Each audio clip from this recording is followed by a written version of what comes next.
Welcome to the Dear Applicants podcast, where we help aspiring students navigate the complex and often overwhelming world of university applications. Welcome back to Dear Applicants. I am your host, Jonathan, and joining me for the second time, thank you, is Divya. We spent the last episode with Divya talking about her time in high school, her entire profile building journey, her applications to the US, specifically on the topic of her personal essay, which was all about staying still. Yeah. And her time at Brown as well. So we're going to go further along in time in this episode and talk a little bit about the switch from Brown to her master's, as well as what she's been doing since. Thank you very much for joining us again. No worries. How are you Nice to doing be today? here. Well, we saw each other last evening, but Yeah, I'm how have you been in the 12 hours since? all good. I mean, I slept. I did all the necessary things, and now I'm Everything here. off the checklist. Oh, well, fair enough. So where were we last time, Brown? You were Yeah. finishing with Brown and you were thinking, what made you even think of doing the master's? What was that application process like? Obviously a lot more straightforward as compared to a undergraduate application. It was a lot more straightforward. For the master's, what they ask for is a research proposal. Mhm. So you write basically a short research proposal on the dissertation you want to do. You have to identify some professors you want to work with. Other than that, it's mostly your college transcript and your recommendation letters and stuff like that. So while it's always stressful to write any application, just because it was a lot more straightforward to put together. It took less time. And what was your research proposal about? So basically the entirety of your master's program is research focused, right? It's half research, half taught for the MPhil in English at Cambridge. So it's a taught master's actually technically because we have classes and whatnot, but we do have this like big dissertation project and they're very focused on research when you're trying to get in. So I did mine on Woolf and Faulkner, which is something I also did for my thesis at Brown. And I was interested in, for my postgrad thesis, kind of post-colonial modernism. So I was thinking about form and structure and how they interact with like post-colonial ideas and taking authors from like known Western canons and kind of examining their work through that lens. So it was an Did you look at any authors further east? I didn't, not for this one. I think my focus has always been Woolf and Faulkner, so I've been very like, I mean, I did for class and whatnot. We had a lot of different, but for the dissertation, it was very focused on that. Yeah. And what was your time at Cambridge like? It was super fun. I mean, I enjoyed it. I made a lot of good friends. It's very different from the US in the sense that because of the college system, like in Oxford, you have a college and you stay in your college and you mingle and interact with people in your college, as opposed to Brown where you kind of just, everyone was around. So it was a quieter life, I think, but what I needed because I was very like Done with the rah-rah 4 years a little at bit. Brown. And also, I think that for postgraduate study, there's a higher level of seriousness with which people, because everyone who's getting a master's cares enough to pursue it further than undergrad, whereas you get people in undergrad who are doing something more because, I'm here, I'm just going to take this class because whatever. So everyone there was really like on their readings and on everything. So it was a lot more kind of... keeping up with those conversations was a lot more kind of hard work in that sense. Did you find that environmental more fruitful for you? Or I guess because some people thrive with a challenge, right? And I don't want to say, big fish, small pond to bigger pond, but it does spur you on to a certain degree, right? I mean, I would say it was a smaller pond, but a smaller pond of like people who are really, really smart. So I think it really did help me and it was fruitful for me as an academic. I have never had so much criticism on my citation skills before. Oh. So every time I get an essay back, they'd be like, this was cited so poorly. And I feel like I would avoid professors at university who wanted in-text citations. And I'd only go with professors who were happy with footnotes, or like the Chicago style. Yeah. It's never been particularly fun. And the English department at Cambridge, I forget what style it was, but they had a very specific style which was different from everywhere else, and you had to use that style. And it made me feel so feral. Because I was like, I just hated, it's just not fun to cite. I don't download Zotero, you guys. That's why you became a fiction author at the end Yeah, of the that's day. why I became a fiction writer. Don't have to cite anything. No more citations. You went to Downing College. And I went to Downing We were talking College, about this last evening, which was also home to John Cleese, Yes. who is going to be in Singapore tonight. Yeah. Are you? Oh. Did you find someone to go with? No, So- still constantly on the hunt. Anyways, well, he didn't really like the college too much, and certainly not the dining hall. But how did you find it? I actually, I wrote this very strange recommendation where they were asking for feedback on the dining hall. And I had just been to Emmanuel College's dining hall, and they have this beautiful fresco. And the Downing dining hall is pretty like ornate. There's columns and stuff, but there's no fresco. The ceiling's like white. And it looks really weird because you have like all this other, pageantry, and then you have a white ceiling. So I wrote, you should put a fresco on the ceiling of the dining hall, and that is my feedback. They did not take my feedback as far as I know. But yeah, I mean, I didn't eat much hall food because I like to cook for myself. Oh, did you have those? I had a kitchen in the Oh, right, accommodation. with master. So you guys shared there were sort of 2 rooms off to the side with a little living room and a kitchenette, or was it a bit different? It depends on it depends on which dorm you get. There are some dorms that have like en-suites and kitchens. Downing actually has really good accommodation for postgrads, which is like that's a plus point for postgrads. And I think that undergraduate life and postgraduate life is really different, to be fair, because like if you're a postgrad, you spend so much more time in your department as opposed to like in college. So whether or not you like your college is less relevant Immaterial, yeah. because you can go elsewhere. But it's still a big part of your life in that you see it every day. So you have to like the look of it. I liked the look of it externally. I did have some gripes with the dining hall, both like in a culinary sense and also in a... But I think I just don't really like baked beans, and British people are really crazy about that. So I don't like that. That wouldn't be exclusive to Downing, would it? That would be everywhere. So that's why I'm saying I don't think it was a Downing problem. I think It was a baked beans problem. Yeah, it was a baked beans problem. What was the food like at Brown? Hit or miss, I think. Some of it was really nice. I liked the pho. They had like a pho bar, which was nice. Every day? It was every day for a while, like every weekday, and then they changed it to only like weekdays. Oh no. They had it every day, including the weekends. They changed it to only weekdays. Yeah. Still but it was great. Pho. Yeah, it was lovely. I enjoyed it. And so apart from the food, how did you find Downing? I liked it. I mean, I think that the student population, I didn't get to know the undergrads very well, but the postgrads were really international. Accidentally, I ended up with a friend group that was mostly American. I don't know how that happened.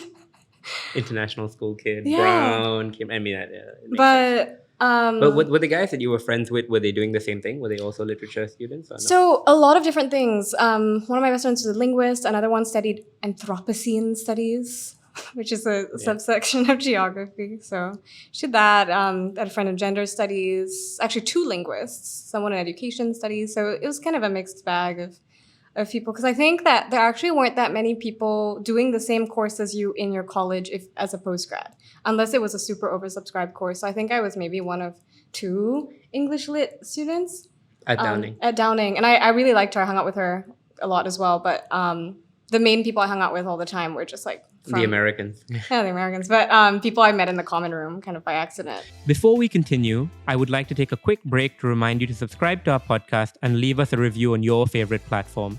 Your feedback helps us improve and to reach a wider audience to provide further insight into this arduous journey. Also, if you have any questions or suggestions for future episodes, feel free to email us at our email linked in the description below. We'd love to hear from you. And why... Well, it's not a sort of mark against you, but how come you didn't end up meeting too many of the undergrads? Was there that division, or you just ended up spending time with people who were around you the most? I think I spent time with people that were around me, and also there's like 2 common rooms. There's the junior common room and then the middle common room, and the middle one has the postgrads, so PhDs, MPhils, whatever. And because you have separate common spaces, there isn't actually that much room to interact, and also the activities are a bit separate. Like the MCR has its own activities.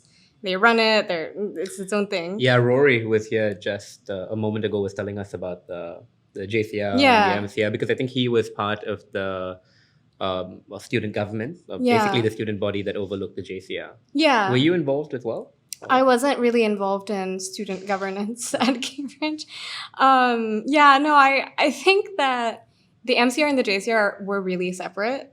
And this was the same across like many colleges. I don't really know that many people where they're like, oh, we hung out between the common rooms all the Fair time. enough. So I think there were some. But are you allowed to go into the JCR? Yeah, you are. Oh, it was also the bar. It's just like kind of weird because you just feel like a weird old person, you know? It's like 18-year-olds. But then... Was the bar student run? I mean, Rory was giving us this whole breakdown about what it looks like if it's student run, what it looks like if it's college run. I think he had been part of the Balliol bar for about 2 or 3 years. Yeah. And he felt very strongly about it. Very strongly. Yeah, there were petitions going around about the bar constantly. Like people were saying like, keep it student run. Or I don't even know. I don't remember what More pints.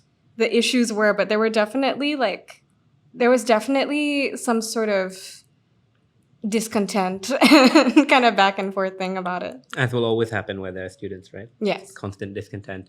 But so there was it sounds like there was a pretty good setup for social life within the college. Yeah, there was a good setup for that. I think it was nice because I had my college friends, but then I also had my like sport friends, and then I also had my friends that I met on my course, and we would go to the pub every other month. I think someone would be like, everyone from English, you are invited to the pub, and all the MPhils would just gather. Every other month is a little bit. Well, but it's for like 60 people. It's quite a lot. Wow, so it was not all would show up. It'd be like 30 people would show up sometimes. And but then you there would be there. And there were smaller groups also that you'd make friends with at this larger thing. But everyone would just kind of be invited, and it was cute. And you were talking about sport. We'll get on that in just a second. But while we're on the topic of sort of the academic and social side of things, what did the academics at Cambridge look like? Obviously, there were smaller classes. Everybody was a lot more intense because they all had their own research projects. But apart from the tutorials, when working on your own dissertation, you attached with what, 1 professor, 2 professors? What did that entire journey it was 9 months, right? Yeah. So I had 1 professor, and then you're entitled to meetings over the course of the month. So it's quite standard. You send your essay over and they come back to you with feedback. You meet and then you discuss it for a bit and then you meet again. So it's basically sort of constant revisions and editing of that draft. Basically. And it started from the planning stage. So the first time I met him, it was more of a planning journey where we like talked through ideas. And so it wasn't just like, oh, I had to have content already for it to work. It started with planning, and then it was like drafts of maybe an introduction and a bit, and then it just got more and more for him to read. And how did that experience of doing your master's and of course you had done 2 different theses at Brown as well, right? So you've done 3 dissertations in total at this point. Yeah. How did that all fit into your thoughts of becoming an academic? And is the door shut to that, or is that still something that you may consider moving forward? Because a PhD was something that was on the cards until COVID came around, right? In fact, before COVID came around, the PhD was kind of the only thing on the cards. I really wanted to... So COVID really threw a spanner in the works. Yeah, it really changed a lot in my life. But I guess I had reached a point where I felt, I don't know how suited I am for like corporate life. I don't know, any of that, but I know that I like to read. I know that I like to learn. To get paid to learn would be ideal. So the door is definitely not closed to that, but I think that the time I've spent away, more so than the time I spent writing all these dissertations, has shown me that there is kind of like a world outside that, and taking a break from it is a good thing. And even if I do want to go back eventually, it's nice to just have this time to, reflect and reconsider. And I mean, you've really moved. Well, something that we know about you is that reflection is important to you, right? And having that space away from the humdrum of one particular thing, whether that's studying for the IB, doing extracurriculars, or doing a dissertation. But you've really leaned away from academics, right? At the moment, yes, in the sense that I'm pursuing creative writing now a lot more. But my pursuit of creative writing has also been tied to the university space in some ways, in that my first, time writing fiction was in a fiction class at Brown. Right. Yeah. So Was this something that continued while you were at Cambridge? It was. Not enough time? Okay. It was a bit on the back burner because I had... Only 9 months to complete the dissertation, right? But I still published a few short stories while I was at Cambridge. Oh, okay. Are these on the website? They are. Okay. Yeah, so I was still active as a writer, but not to the degree that I was earlier, and not to the degree that I am now, obviously. Yeah, I don't know. I think being an academic's not off the cards. In fact, it's something I'm still very interested in. But I think that What would that be? I mean, what would you do? Would it still be literature? Still Philosophy? literature, I think. Still literature. But I think the time away, and also the time I've spent writing for myself and the time I've spent kind of more in the contemporary fiction space, has made me kind of rethink this like very, very focused approach I've had, which has been so modernist and so like focused on two very specific authors. And it's made me kind of think outside of that and think, I want more time to figure out what I would really be interested in committing my life to researching, because it's a big decision, and it's a decision that I didn't think was that big at the time because I was just in the throes of wanting to apply. But taking a step back and looking at it, committing yourself to the study of a very specific time period, or it's a big decision too. So I think, that's another thing. Have you made any inroads into what that might look like, or what that might be? Interestingly, I keep tossing up between like medieval and very current literature. Medieval, like Chaucer? Well, kind of, but more like medieval, like French literature as well. Okay. And do you speak French? I do. I think we might have gone over there. You're fluent in French. I mean, I say that loosely, but no, I read fluently. But because I've spent so long away from a French-speaking country, I don't know that my spoken French is as confident When were you anymore. in a French-speaking country? When I lived in Geneva. Well, French-speaking city. A long time ago. It was a long time ago. I mean, I kept it up. I still read, and I still took classes. You took French in I took French, and I still took, classes in the French department at Brown, and, but when you spend time away from speaking it, it becomes very difficult to feel as confident and as fluid.